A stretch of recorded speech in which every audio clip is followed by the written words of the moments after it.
Okay, so please take the following notes in your notebook. This is a continuation of section 3.7, limits and asymptotes of rational functions.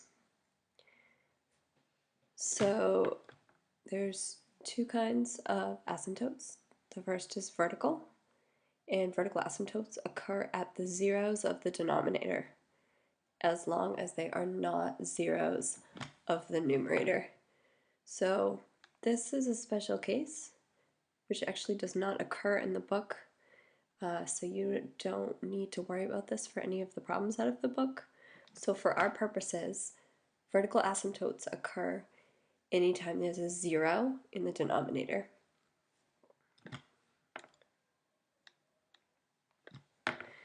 Horizontal asymptotes are a little more complicated, and it depends on the exponents in the numerator and the denominator.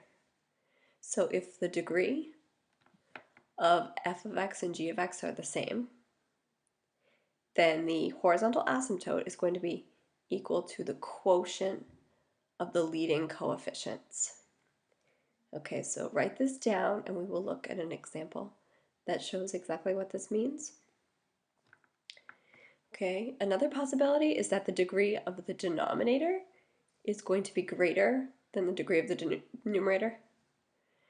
And in that case, you have an asymptote that is the axis, y equals 0. Okay, and then the third possibility is that the degree of the numerator is greater. Oh, this should say g of x. Oops, I just made that look awful. Okay, so if the degree of f of x is greater than g of x, then the function approaches infinity but has a slant asymptote where y equals q of x. Q of x is the quotient of f divided by g. So I want you to write this down. We won't look at slant asymptotes today, though. Okay, and then I want you to think about the intercepts as we go to graph these. These are going to be helpful points in graphing. So x-intercepts occur when the numerator is equal to 0. So you set the numerator equal to 0, solve for x, and those are going to be your x-intercepts. The y-intercepts occur when x is equal to 0. So you would want to substitute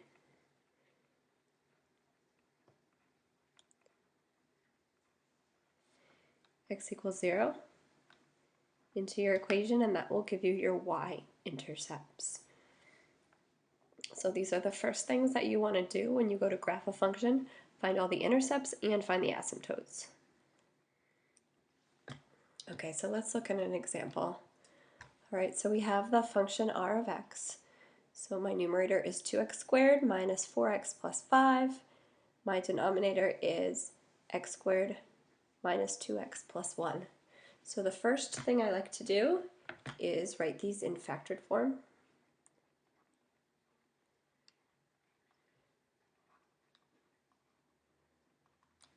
So r of x is equal to, let's see, the bottom is this, and I don't believe the top factors.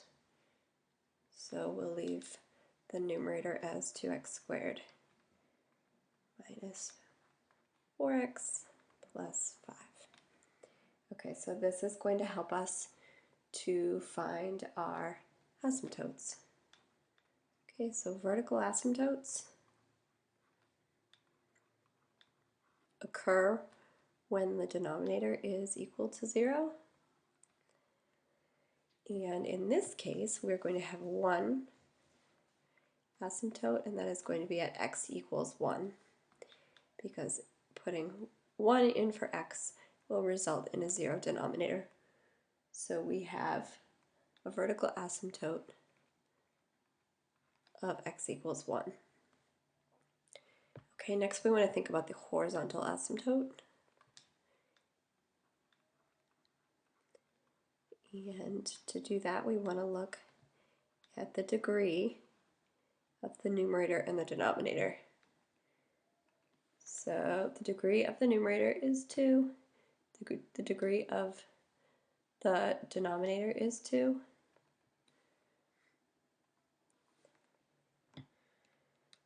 So that means that we're going to have a horizontal asymptote that is equal to the quotient of the coefficients of the leading terms. So here are my leading terms. Okay, I have 2x squared divided by x squared. Okay, so 2 divided by 1 is 2. So I'm going to have a horizontal asymptote at 2. The reason for this is as x becomes very large, these terms are going to grow much faster than the other terms. They're going to be the most important, and the ratio of these two terms are going to determines the end behavior. Okay, so as x gets very large, the graph is going to approach this line. As x gets very small, x is going to approach this line. Okay.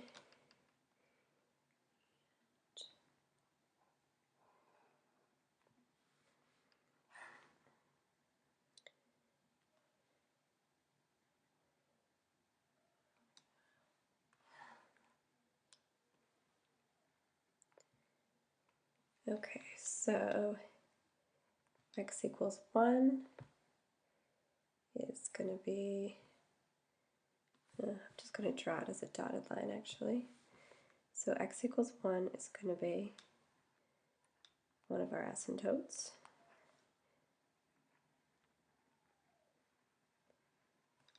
Okay, and y equals 2.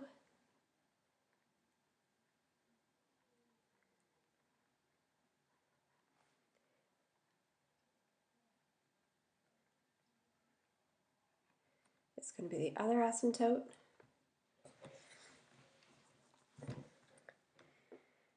Okay, and then I like to find the intercepts. So the y-intercept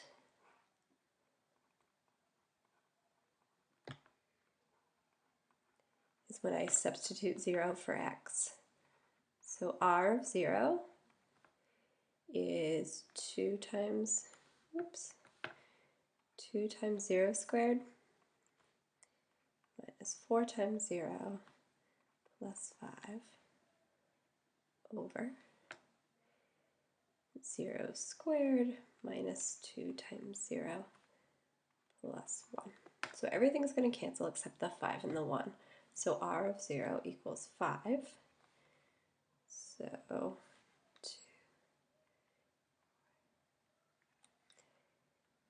here is our y-intercept.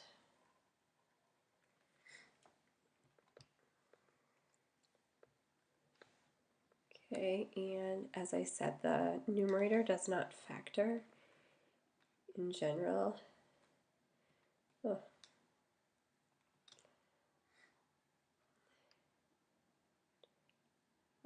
Intersect here.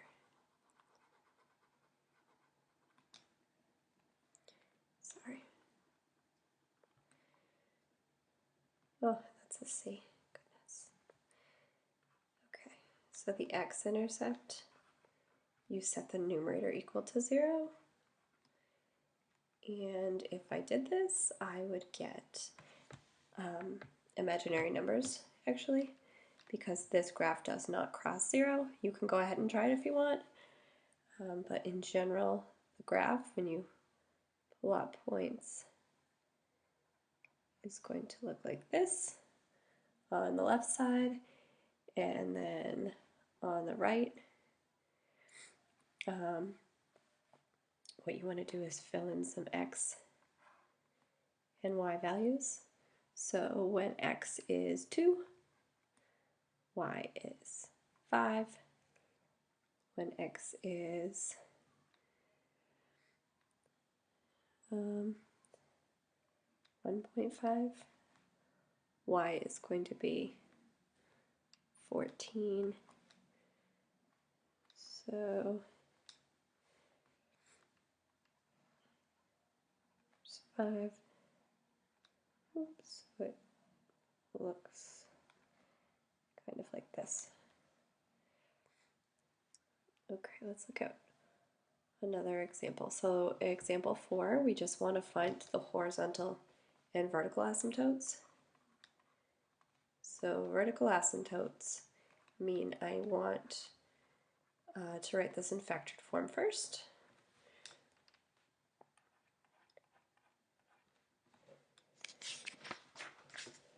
Okay, so my denominator factors, I believe it's this right here.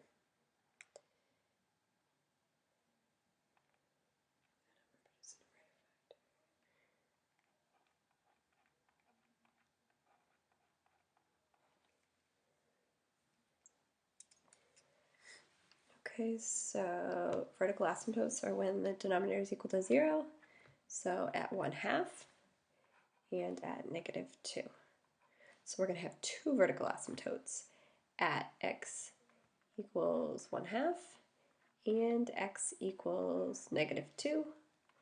My horizontal asymptotes, again, I want to think about the degree of the numerator and the denominator. Okay, so in the original problem, they have the same degree, which means as x gets very large, these are going to be the most important terms. They're going to grow faster than everything else, and they're going to approach the ratio of those two, which is 3 to 2. So this is the horizontal asymptote. I shouldn't have written plural. You only ever have one horizontal asymptote. You can have more than one vertical. Okay, and then I want to just look at one more case. Is that the case I wanted?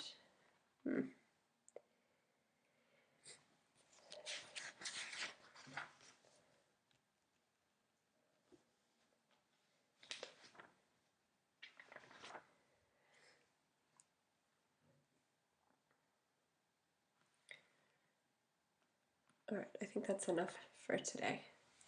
So copy these down, and then I want you to try a few problems in the book for me. So on page 289,